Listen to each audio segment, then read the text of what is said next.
પાટડીમાં રહેતા રાજરત્ન નાગવંશી નામના યુવકનું અપહરણ કરી તેને ઢોર માર મારવામાં આવતા હાલ સારવાર માટે અમદાવાદ ખસેડવામાં આવ્યા છે.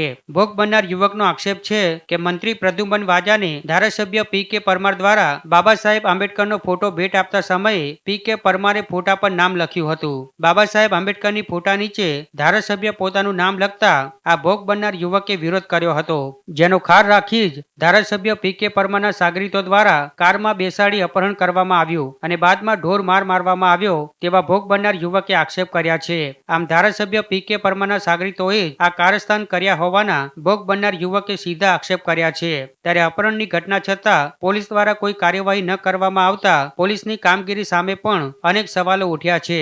ધારાસભ્ય દ્વારા એક ફોટો બાબા સાહેબનો આપવામાં આવ્યો હતો, પ્રદ્યુમન વાજા સાહેબને, અને એમાં બાબા સાહેબના નામની જગ્યાએ એમનું નામ લખ્યું અને એમાં મેં એમને જાણ કરી હતી. એટલે એમાં વધારે આક્રોશિત થઈ ગયા હતા, ગુસ્સે થઈ ગયા હતા, મને અપશબ્દ પણ બોલ્યા હતા, જે તમામ લોકોને સોશિયલ મીડિયામાં જાહેરાત છે.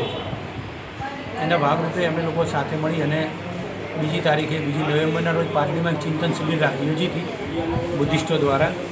કે એમને સાહેબ દ્વારા ધારાસભ્ય દ્વારા માફી માંગવામાં આવે.